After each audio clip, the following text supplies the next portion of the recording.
Dear students, आज का जो हमारा टॉपिक है वो है तटस्थतावक्र विश्लेषण में उपभोक्ता की मांग पर प्रभाव। तटस्थतावक्र विश्लेषण में पहले हम कंज्यूमर इक्विलिब्रियम को पढ़ चुके हैं। पिछले वाले लेक्चर में हमने कंज्यूमर इक्विलिब्रियम को पढ़ा था और कंज्यूमर इक्विलिब्रियम में हमने ये बताने का प्रयास किया था कि एक उपभोक्ता अपनी दी हुई आय से किस प्रकार दो वस्तुओं के शीर्ष संयोग से अधिकतम संतुष्टि प्राप्त करता है। इसके बाद आज हमारा जो चैप्टर है वो है उपभोक्ता की मांग पर प्रभाव। देखिए, उपभोक्ता की जो मांग है, जो कंज्यूमर जो डिमांड करता है वो प्रोडक्ट एक्स की और प्रोडक्ट वाई की जो डिमांड करता है, इस पर जो प्रभाव पड़ता है वो तीन प्रकार का प्रभाव पड़ता है। पहला आय प्रभाव, दूसरा कीमत प्रभाव और तीसरा प्रतिस्थापन प्रभाव। आज हमारा जो टॉपिक हुआ वो आय प्रभाव का।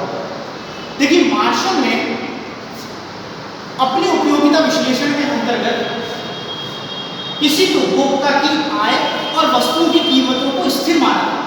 वो ये मानकर चलता है कि उपभोक्ता की आय में और वस्तुओं की कीमतों में कोई प्रभाव नहीं पड़ता, पर जबकि प्रचलन में उपभोक्ता की आय और वस्तुओं की कीमतों का प्रभाव पड़ता है, जिससे उस उपभोक्ता की मांग पर भी प्रभाव पड़ता है। जैसे अगर मान लीजिए किसी उपभोक्ता की आय बढ़ेगी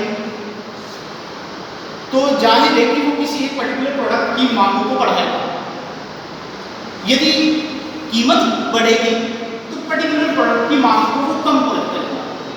तो इस वजह से उपभोक्ता की मांग का जो प्रभाव है वो हिक्स ने अपनी विधि से बताया है, क्योंकि मार्शल इस जगह अपनी विधियों के माध्यम से खड़े नहीं उतरते।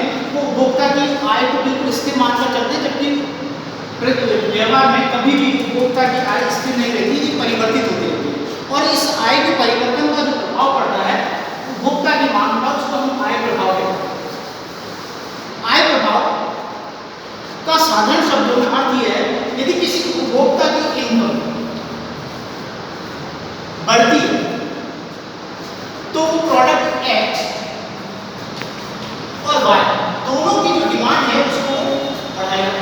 It has positive relationship between income and quantity. यदि अगर मान लीजिए कि उपभोक्ता की आय कम हो जाती है तो वो प्रोडक्ट एक्स और प्रोडक्ट वाई की डिमांड को कम करता है। That is pricing. उपभोक्ता की आय पर प्रभाव पड़ने से अगर उपभोक्ता की आय में परिवर्तन होता है तो उससे डेफिनेटली उसके द्वारा मांगी गई वस्तुओं की मात्रा पर भी प्रभाव पड़ता है। इसको समझाने के लिए मैंने यहाँ पर एक उपभोक्ता वक्र लिया है, इंडिफरेंस कर्व। हम पहले ही इसको डिसाइड कर चुके हैं कि ये P और L प्राइस लाइन है। प्राइस लाइन जो शो करती है वो Px और Py शो करती है। हम पहले वाले लेक्चर में डिसाइड कर चुके हैं। ये इंडिफरेंस कर्व है। इंडिफरेंस कर्व दो वस्तुओं के वो संयोग बताता है जिससे उपभोक्ता अधिकतम संतुष्टि प्राप्त कर सकता है, विभिन्न संयोगों को दर्शाता है। मैंने सबसे पहले उपभोक्ता को दी हुई आय, ये उसकी दी हुई आय है। इसके अंदर बहुत सारे पॉइंट्स हैं जिसे वो कवर कर सकता है, और ये ऊपर के वो पॉइंट्स हैं जैसे मैंने ए ई डी दिया, ये वो पॉइंट्स हैं जो उपभोक्ता अपनी लिमिटेड आय से प्राप्त नहीं कर सकता। ये सारे पॉइंट्स अंदर के वो हैं जो उपभोक्ता अपनी लिमिटेड आय से प्राप्त कर सकता है, ये पॉइंट्स हैं जो नहीं कर सकता। तो एक उपभोक्ता को दी हुई आय से वो क्या करता है कि एक्स वस्तु की समस्त आय खर्च करता है, वाई वस्तु की इतनी मात्रा और एक्स वस्तु की इतनी मात्रा प्राप्त करके यहाँ पर उपभोक्ता का संतुलन प्राप्त करता है। अब हम ये मानते हैं आय प्रभाव देखने के लिए कि एक बार उपभोक्ता की आय बढ़े। अगर उपभोक्ता की आय बढ़ेगी तो उससे वो क्या करेगा, जैसे उसकी इनकम बढ़ेगी तो वो सबसे पहले एक्स और वाई दोनों में जो प्रोडक्ट है उसकी मात्रा को बढ़ाएगा अपने अनुपात। इसलिए उसका जो प्राइस कर्व है वो इस तरीके से ऊपर चला जाएगा। अब वो क्या करेगा, अपनी बढ़ी हुई आय से, क्योंकि वो ज्यादा मात्रा में खरीद रहा है, तो अब वो क्या करेगा, अपनी ये P1 और L1 हमने दो पॉइंट ले लिए, अब वो क्या करेगा, अपनी बढ़ी हुई आय से अधिकतम मात्रा खरीदेगा। अधिकतम मात्रा खरीदने का आशय कि वो अपनी अधिकतम मात्रा खरीद रहा है। यहाँ पहले जब आय कम थी तो वो इतनी खरीद रहा था, मैं इसको A नाम दे देता हूँ, इसको A1 दे देता हूँ, इसको B और इसको B कर देता हूँ। जब उपभोक्ता की आय इस वाली इक्विलिब्रियम पर था तो वो इतनी क्वांटिटी को गेन करता है। जैसे ही उपभोक्ता की आय बढ़ी तो वो इस कर्व से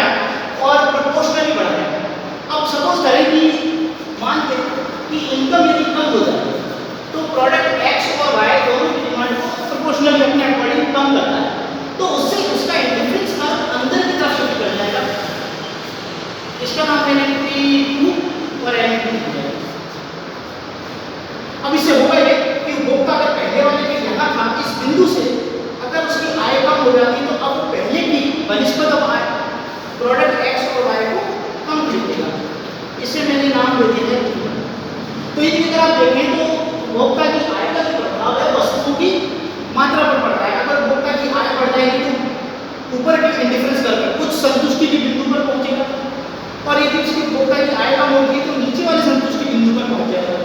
इस तरीके से अब इसमें यदि अगर हम इन तीनों पॉइंट्स को मिला दें 1, 2 और 3, इन तीनों पॉइंट्स को अगर मिला दिया जाए तो इससे नया कर्व डेवलप होता है, उसे हम बोलते हैं ICC curve, income consumption curve. आय उपभोग वक्र, आय उपभोग वक्र विभिन्न आय स्तरों पर वस्तु x और y की मात्राओं को दर्शाता है।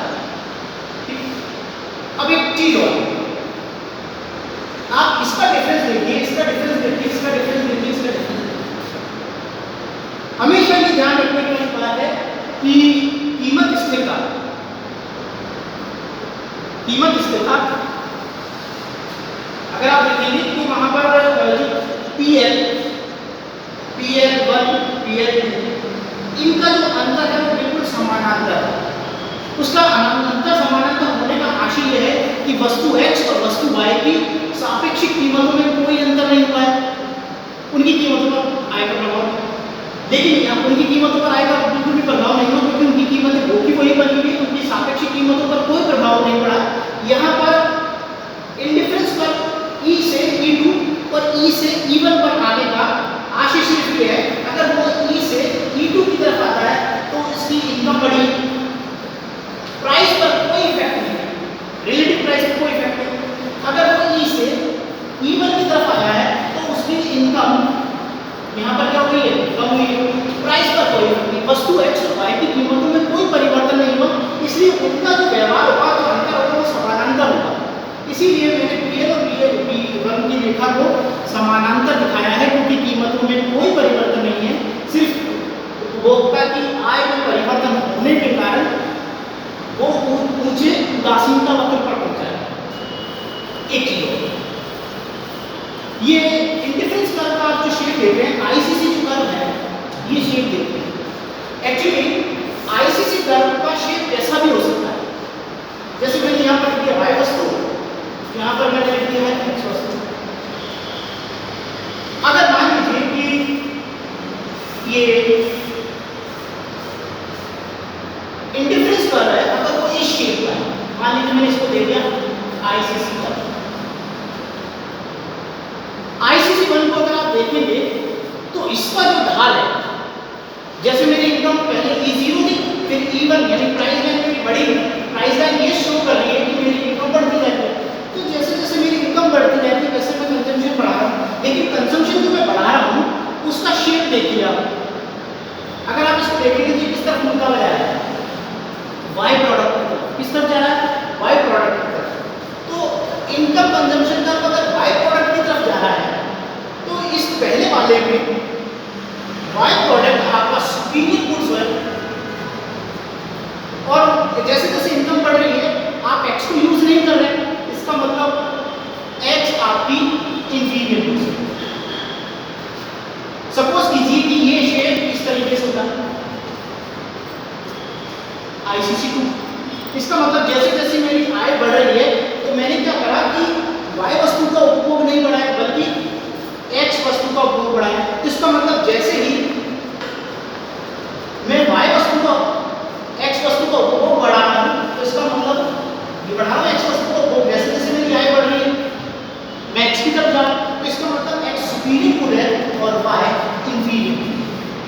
वैसे बेमानी में भी इंफीरियर गुड्स नहीं होती हैं, इनका आय के साथ संबंध होता है कि जब जैसे जैसे आय बढ़ती है वैसे वैसे आप जिस वस्तु का उपभोग अधिक करने लग जाते हैं वो सुपीरियर हो जाती है, और जिस वस्तु को छोड़ते जाते हैं वो इंफीरियर स्टेज में आ जाती है। सपोज कीजिए कि ये लाइन अगर ऐसे होती जैसे कि इस चित्र में दिखाया है,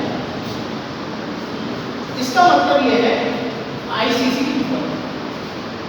इसको 3 दे दिया। इसका मतलब ये है कि जैसे जैसे मेरी इनकम बढ़ी x और y दोनों की मैंने समान मात्रा को बढ़ाया, जैसे जैसे मेरी आय बढ़ी तो इसका मतलब x भी सुपीरियर है और y भी सुपीरियर गुड्स है, दोनों ही इस कंडीशन में सुपीरियर। जैसे इस वाले में लिया आय बढ़ी तो x और y दोनों का मैंने कंजम्पशन समान रूप से लिया है बराबर, तो इसका मतलब x और y दोनों सुपीरियर गुड्स है। यदि ये इस तरीके से हो जाए तो इसका मतलब x मेरे लिए सुपीरियर गुड्स हो गई और y मेरे लिए मध्यम वस्तु हो गई। अगर मैं डायग्राम में ऐसे बनाऊं और आईसीसी कर्व मेरा ऐसे बने तो इसका मतलब y मेरे लिए मध्यमवर्ती वस्तु है और x मेरे लिए सुपीरियर गुड्स है। अतः ये कि आपका जो आईसीसी कर्व को 5 शेप हो सकता है, 1 2 3 4 और 5, इस 5 तरह के शेप का हो सकता है।